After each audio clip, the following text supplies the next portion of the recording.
নমস্কার, আপনারা দেখছেন দ্য ইন্ডিপেন্ডেন্ট বেঙ্গল। আমি শিবম।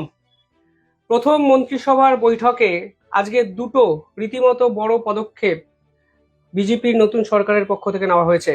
প্রথমত, চাকরি প্রার্থীদের বয়সের ঊর্ধ্বসীমা বাড়িয়ে দেওয়া হয়েছে 5 বছর, এবং এই ক্যাবিনেটের বৈঠকের আগে এসএসসি প্রায় 22 লক্ষ ওএমআর শিটের যে সম্পূর্ণ তথ্য তা কিন্তু ওয়েবসাইটে প্রকাশ করে দিল। সব থেকে বড় প্রশ্ন, এই যে এসএসসি রিলেটেড দুর্নীতির মামলা চলছে, এসএসসির এই পদক্ষেপের পর সেই দুর্নীতির মামলাগুলোতে কি এর প্রভাব পড়বে? এই প্রশ্নের উত্তর খুঁজতে আজ আমি এই মুহূর্তে এসে পৌঁছেছি আইনজীবী ফিরদৌস শামীমের কাছে। স্যার, প্রথমেই দ্য ইন্ডিপেন্ডেন্ট বেঙ্গলে স্বাগত।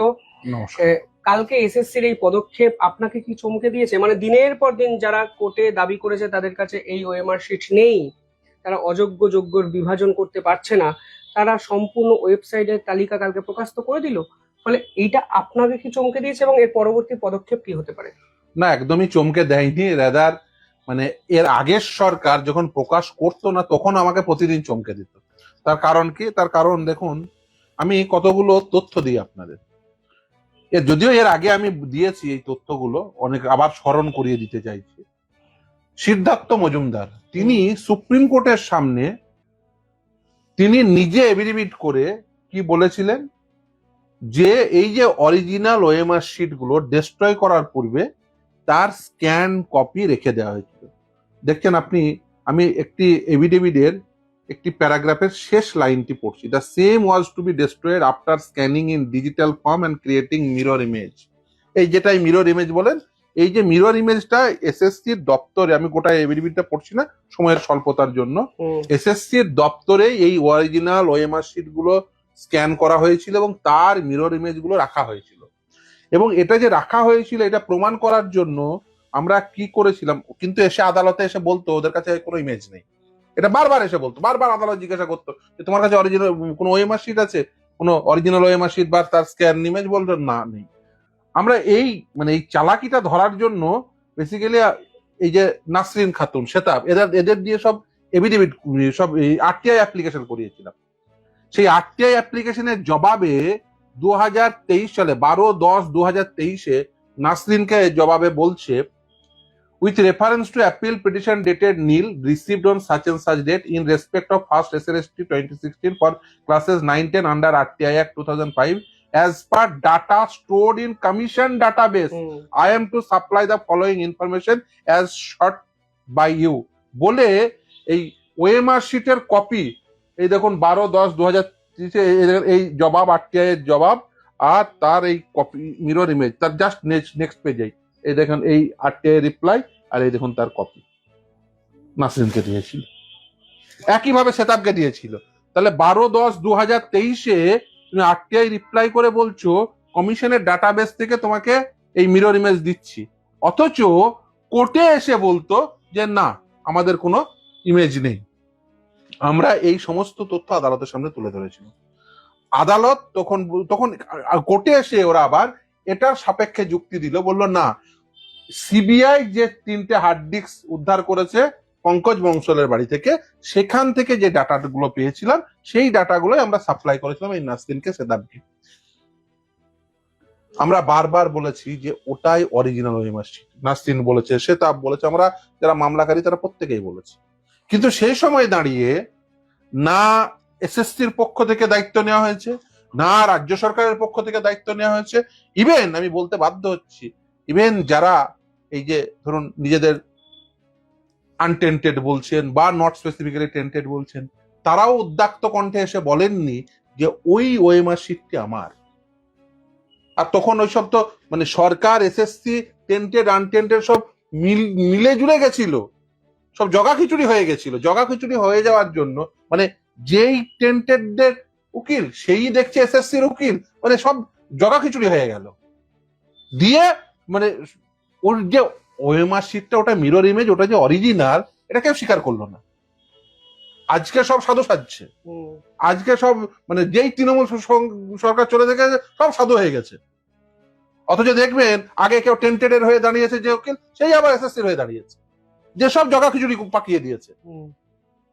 আজকে কোথা থেকে ওএমআর শিট আসছে, আজকে কোথা থেকে আপলোড হচ্ছে, এবং আমি একদম অবাক হয়নি। তার কারণ আজকে গত 8 তারিখের নোটিফিকেশন, আজকে শেতাবুদ্দিনের কন্টেম্প ম্যাটার সুপ্রিম কোর্টের সামনে পেন্ডিং ছিল। এর আগের দিন সুপ্রিম কোর্টের সামনে তারা বলে এসেছিল যে হ্যাঁ আমরা ওএমআর শিট গুলো আপলোড করে দেব। সে আপলোড করে দেব যে কথা, তার প্রেক্ষিতে আজকে এই যে আপলোড হয়েছে, এখনো গ্রুপ সি গ্রুপ ডিটা হয়নি। আমি আশা করি নতুন সরকার তারা এই সম্পূর্ণ তথ্য গ্রুপ সি গ্রুপ ডি নবম দশম একাদশ সম্পূর্ণ তথ্য আপলোড করে দেবেন। এটা হলে কি হবে, দেখুন এইটা কেন দিয়েছিল, এইটা নির্দেশ দিয়েছিল মহামান্য বিচারপতি দেবাংশু বসাকের ডিভিশন। কেন বলেছিল মহামান্য বিচারপতি দেবাংশু বসাক এবং মহামান্য বিচারপতি সাব্বার রাজদির বেঞ্চ বলে দিয়েছিল ফর পাবলিক ভিউইং, 363 নম্বর প্যারাগ্রাফের সাবপ্যারা 3 এত স্পেসিফিকলি বলা আছে যে ফর পাবলিক ভিউইং আপনাকে এই সমস্ত ডাটাগুলো সব আপনাকে আপলোড করে দিতে হবে। না হলে যেটা হবে সেটা হচ্ছে লোকে জানতেই পারবে না যে বেসিক্যালি কি হয়েছিল, কি পরিমাণ দুর্নীতি হয়েছিল। আমি জাস্ট আপনাদের সুবিধার জন্য আমি সেই 363 নম্বর প্যারাগ্রাফের সেই অংশটি, যে অংশে বলা আছে এই সাবপ্যারা 3 363 সাবপ্যারা 3 OMR sheets available in the 3 hard disks if not already done or such portion not done must be uploaded in the website of SSC forthwith and made available to the public for viewing। একদম নির্দিষ্ট নির্দেশ 363 নম্বর প্যারাগ্রাফের সাবপ্যারা 3 তে। ফলে সেই নির্দেশের সাপেক্ষে এই upload হচ্ছে এবং সেই নির্দেশটি কলকাতা হাইকোর্টের সেই নির্দেশটি সুপ্রিম কোর্টে আপিল হয়। সেই নির্দেশের না মানার জন্য এর আগের সরকার, তৃণমূল কংগ্রেস পরিচালিত সরকার, তারা মানেননি। আমরা আদালতে কন্টেম্প করি, সেই কন্টেম্পের সাপেক্ষে এই আপলোড হয়েছে। কিন্তু তবুও এখনো পর্যন্ত যেটা টেকনিক্যাল ত্রুটি রয়ে গেছে সেটা হচ্ছে এখনো পর্যন্ত পাবলিক ভিউইং হচ্ছে না। নিজেরটা নিজে দেখতে পাচ্ছেন এবং সেটা ডাউনলোডও করতে পারছেন। এইটাকে পাবলিক ভিউইং করতে হবে। তার কারণ তাহলে বুঝতে পারবেন যে কি পরিমাণ দুর্নীতি হয়েছে, কিভাবে সাদা খাতা জমা দিয়ে মমতা বন্দ্যোপাধ্যায়ের আমলে, তৃণমূল কংগ্রেসের আমলে লোকে চাকরি পেয়েছে এবং সেই চাকরিগুলো বাঁচানোর জন্য, বেসিক্যালি সেই সাদা খাতা শিক্ষকদের বাঁচানোর জন্য কিভাবে মমতা বন্দ্যোপাধ্যায়রা এবং তৃণমূল কংগ্রেস সকলকে জলাঞ্জলি দিয়েছেন। শুধুমাত্র যাদের কাছ থেকে টাকা নিয়েছিলেন তাদেরকে বাঁচানোর জন্য এবং নিজেদের পিঠ বাঁচানোর জন্য যারা ইভেন টেন্টেড নয় তাদেরকেও জলাঞ্জলি দিয়েছেন এবং তাদেরকে ভুল বুঝিয়েছিলেন। আজকে তো তারা নিজেরা বুঝতে পারছে যে আমাদেরকে ভুল বোঝানো হয়েছিল। তাদের তো কোনো দরকার ছিল না ওই 26,000 প্যানেলের যারা টেন্টেড নয় তাদের কি দরকার ছিল ওই টেন্টেডদের সাথে মানে মিশে যাওয়ার, কোনো দরকার ছিল না। তখন মমতা বন্দ্যোপাধ্যায় সুরে সুর মিলাতে গিয়েই তো মুশকিল করেছেন। তখন ভাবলেন ওদিকে মানে ওই না যেমন তেন উপকারে সবটাই সবাই বেঁচে যাবে, সবটাই পিটপিটটা বেঁচে যাবে না, আমরা যদি স্বীকার না করি ওই ওএমআর শিটটা আমার, তাহলে বোধহয় ওই টেন্টেড ক্যান্ডিডেট গুলোর মানে বন্ধুগুলো নাইয়া পার লেগে যাবে। নাইয়া পার লাগেনি, তাদের নাইয়া পার করতে গিয়ে নিজের নাইয়াটা ডুবিয়ে দিয়েছেন। বারবার আদালত জানতে চেয়েছে, আদালতে এসে উদ্যাক্ত কণ্ঠে কেউ বলেননি, তখন সব একে অপরের সঙ্গে মিলেমিশে গেছিলেন। যে টেন্টেডদের উকিল সেই দেখা যাচ্ছে আনটেন্টেডদের উকিল, সেই পরবর্তীতে দেখা যাচ্ছে এসএসসি। কি হয়েছে কেউ জানে না, সব মিলে গুলে গেল। এসএসসি এতদিন কেন ওএমআর শিট প্রকাশ করেনি, এই প্রশ্ন তো উঠবেই। এবং এক্ষেত্রে আগের সরকার কি দায় এড়াতে পারে? মানে এসএসসি স্বতন্ত্র সংস্থা হওয়া সত্ত্বেও যেভাবে সরকার এসএসসি কে বিভিন্ন ক্ষেত্রে ডমিনেট করেছে আমরা দেখতে পেয়েছি, সেখানে দাঁড়িয়ে দেখুন সরকার, এসএসসি এবং বোর্ড এরা যদি চাইতো তাহলে এই সেগ্রিগেশন সম্ভব ছিল। এই সেগ্রিগেশন সম্ভব কেন হয়নি, তার কারণ তারা চাননি, তাই সেগ্রিগেশন হয়নি। তারা যদি অ্যাডমিট করে নিতেন হ্যাঁ ওটা অরিজিনাল ওএমআর শিট, তারা এভিডেভিটে বললেন, কিন্তু আদালতের সাবমিশনের সময় বললেন না এটা আমরা সঠিকও বলতে পারছি না, ব্যাঠিকও বলতে পারছি না, কোনো ওড নিয়ে কোনো মনে। অথচ এভিডেভিটে বলা আছে না ডেস্ট্রয়ের পূর্বে ওটা মিরর ইমেজ নেওয়া হয়েছিল স্ক্যান করে। যখন আরটিআই করে কপি চাইছি তখন সাপ্লাই করছেন, অথচ নিজে যখন আদালতে এসে তখন আর স্বীকার করছেন। ফলে এই যে দ্বিচারিতা, সরকার এসএসসি বোর্ডের দ্বিচারিতার জন্য, এবং এর আগের সরকার যেহেতু তাদের সব ঘনিষ্ঠ জনেরাই দুর্নীতিগুলো করেছিল, তারা এই দ্বিচারিতাটা করেছিলেন, ভেবেছিলেন এই দ্বিচারিতা করে এই টেন্টেড ক্যান্ডিডেট গুলোর পিঠ বাঁচিয়ে দেওয়া যাবে এবং তারা বেসিক্যালি ছাড় পেয়ে যাবে এবং তাদের চাকরিগুলো বেঁচে যাবে, তাহলে টাকা ফেরতটা লাগবে না। দেখুন, আদালতের নির্দেশ, সরকার একটা কন্টিনিউয়াস প্রসেস, অর্থাৎ তৃণমূল কংগ্রেস পরিচালিত সরকারই হোক, বিজেপি পরিচালিত সরকারই হোক, কংগ্রেস পরিচালিত সরকারই হোক বা সিপিএম পরিচালিত সরকারই হোক, সরকার একটা কন্টিনিউয়াস প্রসেস। আদালতের যে রায়, সেই রায় তো থাকবেই, ফলে আদালতের রায় মানতে হবে। তবে সরকারের কাছে আমার কতগুলো আবেদন থাকবে, যেটা আজকে তার মধ্যে একটা আবেদনে আমি এর আগেও বলেছিলাম যে বয়সের ছাড় দেওয়া। আজকে প্রথম ক্যাবিনেট বৈঠকে বয়সের ছাড় দিয়েছেন 5 বছর, আমি স্বাগত জানাই, অভিনন্দন জানাই। সঙ্গে আমি বলেছি যে এই বিগত 15 বছরে শুধুমাত্র এসএসসি আর প্রাইমারিতে দুর্নীতি হয়েছে তা তো না, এই দুর্নীতি সব জায়গায় হয়েছে এবং আপনি মমতা বন্দ্যোপাধ্যায় নিজে স্বীকার করেছেন দুর্নীতি হয়েছে। আপনার মনে থাকবে রাজীব বন্দ্যোপাধ্যায় তিনি যখন তৃণমূল কংগ্রেস ছেড়ে বিজেপিতে গেছিলেন, উনি বলেছিলেন বনসহায়ক নিয়োগে দুর্নীতি হয়েছে। আবার সেই রাজীব বন্দ্যোপাধ্যায় যখন ফিরে এসেছিলেন, তারপরে তিনি আর দুর্নীতি তদন্ত করেন। তাহলে একটা সরকারের মাথা যদি মনে করেন যে এখানে দুর্নীতি হয়েছে, তাহলে কি করা উচিত? দুর্নীতি তদন্ত করা উচিত। আমি নতুন সরকারকে আহ্বান করব, দেখুন অনেক বিচারপতি রয়েছেন যারা রিটায়ার্ড করেছেন, যারা এই সংক্রান্ত মামলা সম্পর্কে সম্যক জ্ঞান রাখেন, এই সংক্রান্ত বিষয়ে সম্যক জ্ঞান রাখেন, তাদেরকে দিয়ে এনকোয়ারি কমিশন বসান প্রতিটি নিয়োগে, সে মনসহায়কই হোক, সে ডাব্লিউবিপি হোক, প্রতিটি নিয়োগে, ডাব্লিউবিসিএসই হোক, প্রতিটি নিয়োগে বসান। আমি দৃঢ়ভাবে বিশ্বাস করি সেটা যদি হয় অনেক অযোগ্য বেরোবে, অনেক বেরোবে, এবং যারা যোগ্য এতদিন ডিপ্রাইভড হয়েছে তাদেরকে কম্পেনসেট করুন, প্রত্যেককে তাদেরকে চাকরি দিন, তাদেরকে এতদিনের বেতন কিভাবে করা যায়, হয়তো একসঙ্গে অনেকটা হয়ে যাবে, কিন্তু তাদের কম্পেনসেট করার জন্য উপযুক্ত কি করা যায় সেটা নিয়ে ভাবনা চিন্তা করুন। দরকার হলে এক্সপার্ট ওপিনিয়ন নিন, আমি প্রস্তুত যে এক্সপার্ট ওপিনিয়নে নিশ্চিত হয় যারা, ধরুন এই যে বললাম প্রাক্তন বিচারপতিরা, তাদেরকে দিয়ে কমিশন বসিয়ে দিন না, ইনকোয়ারি কমিশন। প্রশ্ন একজন লিখছেন যে এই মুহূর্তে সরকার চাইলে কি 2016 যে চাকরি বাতিল হয়েছে তাদের কি যোগ্যতা বেঁচে কি ফেরানো সম্ভব এই মুহূর্তে? দেখুন, সেটা সরকার কি করবেন এইটা নিয়ে তো আমি বলতে পারি না, আমি পিটিশনার পক্ষের আইনজীবী, আমি সবসময় চেয়েছিলাম, আজকে তো আমাদের চাওয়াতেই তো এই ওএমআর শিট প্রকাশ হয়েছিল, এই তো এই নির্দেশ আমরা তো সেই জন্য আরটিআই করে আমরা প্রমাণ করতে প্রাণপণ করে প্রমাণ করার চেষ্টা করেছি, দেখো এটা অরিজিনাল ওএমআর শিট। তখন কেউ মানেনি, তখন মানে পারলে মানে আমাদের উপরে সে যত রকম ভাবে করা যায়, অ্যাটাক করা যায়, সেই দিন যদি মেনে নিতেন ওটা অরিজিনাল ওএমআর শিট, আজকে যারা নিজেদের আনটেন্টেড বলছেন, নট স্পেসিফিকলি টেন্টেড বলছেন, সকলের পিঠ বেঁচে যেত। আপনারা কেউ মানেননি, আজকে বুঝতে পারছেন যে মমতা বন্দ্যোপাধ্যায়ের ওই মঞ্চে যাওয়া আপনাদের কি ভুল হয়েছিল। আজকে বুঝতে পারছেন যে মমতা বন্দ্যোপাধ্যায় শুধু নিজের পিঠ বাঁচানোর জন্য আপনাদেরকে ব্যবহার করে নিয়েছে। আজকে বুঝতে পারছেন, বলতে পারছেন না, সেদিনও বলতে পারেন না, আজকেও বলতে পারেন, নিজের ভুলগুলো সংশোধন করে ফেলুন। উনি বলেছিলেন plan A B C D সব ওনার রেডি আছে। ওনার plan A B C D সবগুলোই হচ্ছে ওনার পিঠ বাঁচানোর, টাকা বাঁচানোর লড়াই ছিল, এবং উনি যাদের ওনার আশেপাশের লোকজনরা যাদের কাছ থেকে টাকা তুলেছিল সেই টাকা বাঁচানোর লড়াই ছিল ওনার plan A B C D. সেই জন্য যারা যোগ্য তাদেরকেও সাথে নিয়েছিলেন, যারা অযোগ্য তাদেরকেও সাথে নিয়েছিলেন, সব যোগ্য অযোগ্য, সব বৈধ অবৈধ সব একসঙ্গে মিলিয়ে দিয়ে উনি একেবারে জগা খিচুড়ি তৈরি করেছিলেন, যাতে কোনোভাবেই ওই চাল কাকরের তত্ত্ব, চাল কাকর কোনোভাবেই সেগ্রিগেট না করা যায়। যদি সরকার এটা ইচ্ছা করত তাহলে এই চাল কাকর সব থেকে ভালো আলাদা করে দিতে পারতো। এবং আমি তো মনে করি, আমি অনেক সময় বলেছি ইন্টারভিউ দিয়ে, যে এইটার সম্পর্কে সব থেকে ভালো তথ্য তো মমতা ব্যানার্জি দিতে পারবেন। তার দলের ছেলে মেয়েদের ডেকে বলবে, ভাই কে কার কাছ থেকে টাকা নিয়েছে সেই লিস্টটা জমা দিই, সেই লিস্টটা টাঙিয়ে দিলেই তো হয়ে যেত এইগুলো সব অবৈধ। আমি বলেছিলাম যে নবান্ন থেকে 14 তলা থেকে লম্বা করে টাঙিয়ে দিন লিস্টটা, এইগুলো অবৈধ, কার কাছ থেকে টাকা নিয়ে চাকরি দিয়েছেন সেটা টাঙিয়ে দিয়ে দিলেই তো হয়ে গেল।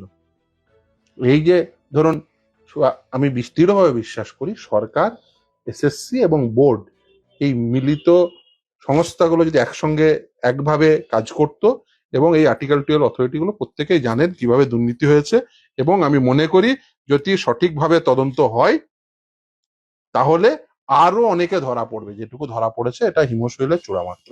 এবং আমি মনে করি যে যারা যারা যোগ্য এখনো বঞ্চিত আছে তাদের প্রত্যেককে কম্পেনসেট করা উচিত, প্রত্যেককে চাকরি দেওয়া উচিত। তাদের বয়সে ছাড় দিয়েছেন, এটা অত্যন্ত সাধু উদ্যোগ। আমি অভিনন্দন জানাচ্ছি, আবার অভিনন্দন জানাচ্ছি, এবং আমি বলছি যে এদেরকে কম্পেনসেট করতে হবে, এদেরকে কম্পেনসেট করুন। আশা করি সেটা করবেন। দেখুন, প্রাক্তন অনেক বিচারপতি রয়েছে, তাদেরকে দিয়ে এনকোয়ারি কমিশন বসান, দিয়ে আপনি অন্তত পক্ষে এই ছেলেগুলোকে যারা বঞ্চিত হয়েছে তাদের অন্তত পক্ষে বাঁচান। আর এই যদি বলেন 2016 অলরেডি সেটাকে সাপেক্ষে আবার 2025-এ সে আর এক জগা খিচুড়ি স্যার করে। এখানে এই প্রশ্নটাই আসছে যে 2025-এর এসএলএসটি নিয়ে কি হবে, এবং মামলা 10 পেন্ডিং, স্যার 10 নম্বর বাতিল হবে কি হবে না, এই একটা সেটা প্রশ্ন সেটা আসছে। মামলা পেন্ডিং। দেখুন, সেটা নিয়ে যেহেতু মামলা পেন্ডিং, একটিও মন্তব্য করব না, কিন্তু যেহেতু মামলাকারী পক্ষের আইনজীবী হিসেবে, কিন্তু যেটা হয়েছিল সেটা অন্যায়, যেটা হয়েছিল সেটা অন্যায়, যেটা মমতা বন্দ্যোপাধ্যায় ওই দুর্নীতি ঢাকতে আরেকটি মানে দুর্নীতিগ্রস্ত পদক্ষেপ গ্রহণ করেছিলেন। আপনি যদি 2016টা বাতিল হয়ে যাওয়ার পরে 2016-দের পার্টিসিপেটেড ক্যান্ডিডেটদের মধ্যে থেকে যদি সেই কম্পিটিশনটা রেস্ট্রিক্টেড রাখতেন, কি অসুবিধা হতো? সেম রুলে কেউ চায়নি, কিন্তু উনি মাথা খাটিয়ে কি করে এই প্রথমে তো সব টেন্টেড বসানোর ধান্দা করেছিল, আমরা মামলা করে সেটা আটকালাম। গ্রুপ সি ডি টেন্টেডদের টাকা দেওয়ার বন্দোবস্ত করেছিল, মানে বেসিক্যালি যাদের কাছ থেকে টাকা নিয়েছিল তাদেরকে জনগণের করের টাকায় কি করে তাদেরকে মাইনে দেবে, কি করে তাদেরকে ভাতা দেবে, এই উদ্যোগ ছিল মমতা বন্দ্যোপাধ্যায়। কিন্তু গরিব বাড়ির ছেলেটি কোন যোগ্য শিক্ষকের কাছ থেকে পড়তে পারবে, কোন বৈধ শিক্ষকের কাছ থেকে পাঠ নিতে পারবে, সেই উদ্যোগ মমতা বন্দ্যোপাধ্যায়ের কখনোই ছিল না, বা তার সরকারের কখনো ছিল না। তারা শিক্ষাকে যে অবস্থায় দাঁড় করিয়েছেন, নতুন সরকারের কাছে আহ্বান করব যে শিক্ষা ব্যবস্থা খাদের কিনারায় কেন, খাদে পড়ে আছে, ওখান থেকে তুলুন। গ্রামের স্কুলগুলো গিয়ে দেখুন কি অবস্থা হয়ে আছে। বেশিরভাগ স্কুলে শিক্ষক নেই, আর শিক্ষক থাকলেও কি অবস্থা আপনি গিয়ে দেখে আসুন। যেগুলো শূন্য পদ রয়েছে, প্রচুর শূন্য পদ রয়েছে, সে ওয়েস্ট বেঙ্গল পুলিশই হোক, সে প্রাথমিক স্কুল হোক, upper primary, primary, secondary, higher secondary, group C, group D, পিএসসির মাধ্যমে নিয়োগ, ডাব্লিউবিসিএস হিসেবে অনেক ডাব্লিউবিসিএস অফিসারের পদ আছে, সেগুলোকে পূর্ণ করুন। এবং আমি বিশ্বাস করি যে ছেলেমেয়েরা পশ্চিমবঙ্গে সব থেকে উত্তম মেধাবী ছেলেমেয়েরা রয়েছে, তারা যদি আসে আবার শিক্ষা ব্যবস্থা আবার পুরাতন ফর্মে ফিরবে, এবং এই সরকারি শিক্ষা ব্যবস্থা এবং সরকারি স্বাস্থ্য ব্যবস্থাকে আমাদের বাঁচাতেই হবে। সেটা যদি না করা যায়, প্রান্তিক মানুষ তারা কিন্তু দুর্দশায় পড়ে আছেন, তাদেরকে সেই দুর্দশাগ্রস্ত অবস্থা থেকে রক্ষা করতে হবে। স্যার শেষ একটা প্রশ্ন গণেশ মল্লিক করেছেন, 31 আগস্টের মধ্যে নিয়োগ সম্পূর্ণ না হলে যারা কন্টিনিউ করছে তাদের কি হবে, সেটাও তো এখন একটা বড় প্রশ্ন। দেখুন, সেটা আদালতের সামনে বললে আদালত সাধারণভাবে এক্সটেন্ড করে দেয়, সেটা নিয়ে আমি ফার্দার মন্তব্য করবো না, যেহেতু আপনারা ডেডলাইন জানেন। ফলে এটা এর আগেও দেখবেন এক্সটেন্ড করেছিল। আশা করব এই যা হয়েছে সেটা তো আর আপনি উল্টিয়ে দিতে পারবেন না। ভবিষ্যৎ যেন বেটার হয়, এবং ভবিষ্যতে যেন নিশ্চিতভাবেই যা যা দুর্নীতি হয়েছে সেগুলো প্রয়োজন হলে ইনকোয়ারি কমিশন করে বা অন্য কোনো উপায়ে যারা অযোগ্য আছে, সেটা নিয়ে কোনো মন্তব্য করছি না, কিন্তু যারা বঞ্চিত, যোগ্য, বৈধ, যারা বঞ্চিত হয়েছেন তাদের প্রত্যেককে পারলে কম্পেনসেট করুন। কারণ হচ্ছে এই ছেলেমেয়েরাই তো, এবং পশ্চিমবঙ্গের এই মমতা বন্দ্যোপাধ্যায় যে সময় মুখ্যমন্ত্রী হলো, তার মুখ্যমন্ত্রিত্ব পাওয়ার জন্য তিনি পশ্চিমবঙ্গের যুবক যুবতীদের ভবিষ্যৎটাকে জলাঞ্জলি দিয়েছেন। এবং এই সময়কালে যারা ধরুন, কারণ সরকারি চাকরিতে তো একটা বয়সসীমা থাকে, সেই বয়সসীমা জনিত কারণে তারা কিন্তু সব তাদের এজ লিমিট পেরিয়ে গেল। 5 বছরের ছাড় দিয়েছেন, কিন্তু 15 বছর তো বেসিক্যালি একেবারে তাদের অবস্থা খারাপ হলো। আর সব থেকে বড় কথা, আশা করব পরের ক্যাবিনেটে ডিএ নিয়ে নিশ্চিতভাবেই যে নির্দেশ সুপ্রিম কোর্ট দিয়েছে, আগামী বোধহয় সোমবারে পরবর্তী বৈঠক হবে, আশা করব যে সেখানে কর্মচারীরা তাদের পক্ষে নিশ্চিতভাবে বার্তা আসবে। কারণ আমরা 7 বার জিতেছি, দিয়ে এআইসিপিআই অনুযায়ী দিতে হবে। মমতা বন্দ্যোপাধ্যায় আমরা কন্টেম করেছি, মমতা বন্দ্যোপাধ্যায়ের সরকার যখন বাধ্য হলেন, তাও পূর্ণাঙ্গ যে ডিএ বা ডিয়ারনেস অ্যালায়েন্স বা ডিয়ারনেস রিলিফ, কারণ পেনশনভোগীরা ডিয়ারনেস রিলিফ পান, সেটা এআইসিপিআই অনুযায়ী ক্যালকুলেশন করে দেওয়া হয়নি, অনেক কম দেওয়া হয়েছে। আমরা হিন্দু মালতা কমিটির সামনে আমাদের যে হিসাব 3টে অর্গানাইজেশনকে ডেকেছিল, হুম। আমি নিজে গিয়ে সেখানে প্লেস করেছি যে কিভাবে এআইসিপিআই অনুযায়ী ক্যালকুলেশন হবে এবং কিভাবে আমাদের মিটিয়ে দিতে হবে। সেটা আশা করি এই নতুন সরকার সেটা লাগু করবেন, এই প্রত্যাশা রইল, এবং নতুন সরকারকে অভিনন্দন রইল। কারণ যিনি নতুন সরকারের মুখ্যমন্ত্রী হয়েছেন শুভেন্দু অধিকারী মহাশয়, তিনি নিজে এই সমস্ত আন্দোলনকারীদের সঙ্গে, এই সমস্ত মামলাকারীদের সঙ্গে বিভিন্ন সময় তিনি ইন্টারাক্ট করেছেন। ফলে আমার ধারণা তিনি এই সম্পর্কে সম্যক ধারণা রয়েছে তার। সেই সেই জন্যই তার প্রথম ক্যাবিনেটে একটা ডিসিশন এসছে, যেটা 5 বছরের বয়সসীমা সেটা বাড়িয়ে দিয়েছেন। এই ডিসিশনটা সত্যি স্বাগত জানানোর মতো। এবং এটা এই যে বেকার ছেলেমেয়েরা, আজকেই আমাকে ইনফ্যাক্ট আপনি যখন এসছেন ওই ওভারেজের যারা ছেলেমেয়েরা তারা বাইরে দাঁড়িয়ে আছে, তারা মানে তারা এখন জানতে এসছেন যে আমরা কি আগের পরীক্ষাগুলোতেও ছাড় পাবো কিনা। তার কারণ ওভার এজ নিয়ে মামলা অলরেডি কলকাতা হাইকোর্টে নির্দেশ দিয়েছিলেন। সেই নির্দেশকে চ্যালেঞ্জ করে আপনি ভাবুন একবার, কলকাতা হাইকোর্ট বলছে না এরা পরীক্ষায় বসতে পারবে। যন্ত্রণা হচ্ছে কি, একটা ছেলে পরীক্ষায় বসবে, যন্ত্রণা হচ্ছে মমতা ব্যানার্জি। মানে ভাবুন একবার, মানে মমতা ব্যানার্জি ভাবছে আরে এই যদি সরকার ভাবছে আরে এই যদি কম্পিটিটিভ এক্সাম দিয়ে এই যদি বিনা পয়সায় চাকরি পেয়ে যায়, আমার 25 লাখ টাকা মারা যাবে। মানে ভাবুন, কলকাতা হাইকোর্ট নির্দেশ দিচ্ছে, সেই সিঙ্গেল বেঞ্চ সেই নির্দেশকে চ্যালেঞ্জ করে ডিরেক্ট সুপ্রিম কোর্টে চলে গেল, জনগণের করের টাকায় নষ্ট করে। একটা ছেলে সে পরীক্ষায় বসবে, আদালত নির্দেশ দিয়েছে, জনগণের করের টাকা নষ্ট করে চলে গেল সুপ্রিম কোর্ট। এইভাবে মানুষকে যন্ত্রণা দিয়েছে, আজকে থেকে যন্ত্রণার জবাব পেয়েছে। তারা মনে করতো জনগণের টাকা মানে আমি যা ইচ্ছা তাই করতে পারি। আরে ডিএ এআইসিপি অনুযায়ী দিতে হবে, 7বার হেরে বুঝতে হয়, 7বার হেরে বুঝতে হয় না। কিন্তু জনগণের করের টাকা নিয়ে মোচ্ছব করব, এখানে ইচ্ছা খরচা করব। 7বার এই মামলা লড়তে টাকা খরচা হয়নি, কে দেবে? মমতা বন্দ্যোপাধ্যায় নিজের পকেট থেকে দেবেন? তা তো দেননি। জনগণের করের টাকা নষ্ট করে মোচ্ছব করে আজকে সেই দিয়ে এআইসিপি অনুযায়ী দিতে হচ্ছে। সেটা অসীম দাশগুপ্ত মহাশয়ের কাছে গিয়ে একবার গিয়ে বুঝিয়ে আসলেই হয়ে যেত, যে একটু বুঝিয়ে বলে দেন আমি মমতা বন্দ্যোপাধ্যায়, আমি বুঝতে পারছি না, আমি সরকার চালাই, আমি অযোগ্য। অযোগ্য লোককে সরকারে বসালে যা হয়, মমতা বন্দ্যোপাধ্যায়ের এই 15 বছর সেটা তার প্রমাণ। অবশ্যই, এবং এই যন্ত্রণা থেকে মুক্তি পেতেই রাজ্যের মানুষ পরিবর্তনের পক্ষে ভোট দিয়েছেন। তবে আদতে যোগ্য এবং অযোগ্য মানে চাকরি হারাদের জীবনে কতটা পরিবর্তন আসে সেটা কিন্তু সময় বলবে। দেখতে থাকুন দ্য ইন্ডিপেন্ডেন্ট বেঙ্গল। অসংখ্য ধন্যবাদ স্যার। ধন্যবাদ। আপনাদেরও কমেন্টে জানাবেন যদি আপনাদের আর কোনো প্রশ্ন থাকে। পরবর্তীকালে নিঃসন্দেহে বিদ্যুৎ দাস কাছে আপনাদের সেই প্রশ্ন নিয়ে আসবো। ধন্যবাদ, ভালো থাকবেন।